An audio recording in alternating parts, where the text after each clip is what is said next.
Сәлем қыздар. Басқа пәле тілден демекші, күйеуіңізбен қарым-қатынаста жылдар өте оған қалай ауыр-ауыр сөздер айтып жүргенімізді өзіміз байқамай қаламыз.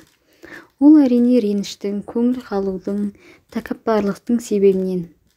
Бірақ қыздар ренжідім екен деп, күйеуіңізді зілді бұйрық райдағы сөздер айтуға Алла алдында хақымыз жоқ. Яғни ол күнә. Екінші күнә. Құрбыңызға, әпкеңізге, анаңызға, тағы басқа күйеуіңізді жамандау. Үшіншіден, ауыр сөйлемеймін дейтін қыздар. Үндемей ренжіп, жек көріп жүрсеңіз, ауызша емес, денеңіздің реакциясы жаман сөзден де мықты. Бірден негатив сезіледі. Күйеуіңізге қатысты амалдарыңыз бұзылады. Оның алдында қадіріңіз бен сүйкіміңіз кете бастайды. Бірақ Алла кешірімді және сізді жақсы көреді. Және сіз райынан қайтсын, күнәсін тоқтатсын деп күйеуіңіздің көңілін сізге суытып қоя салады. Ол ішіп кетеді, немесе ойын ойнап, немесе ұра бастайды, не мүлдем ақша таппайды. Әр қызда әр түрлі сынақ.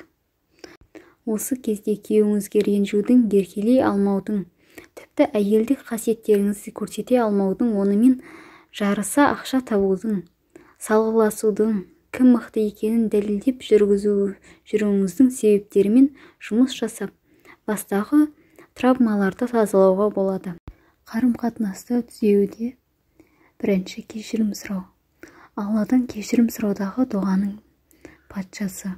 Уа Алла, сен менің жаратушымсың, және сенен басқа тәңір жоқ.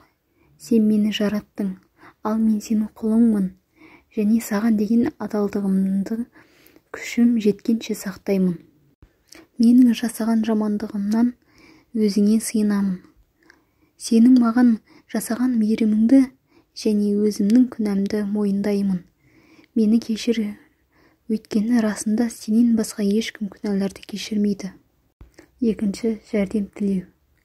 Уа тірі, уа мәңгі, өзіңнің мейіріміңнен пана тілеймін. Менің істерімнің бәрін оңалт. Мені өз нәпсіме және бір сәтке сендірме, бой алдырма. Үшінші, қарым-қатынасты жақсарту дұғасы. Уа Алла, мен күйеуімнің көзінде безендір.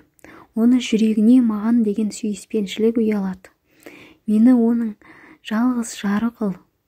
Маған одан салиқалы ұрпақ нәсіп ет. Уа Алла, сен бізге уәде еткенде жауап бер. Уа Алла, мені күйеуімнің көзінен нұрландыра көр.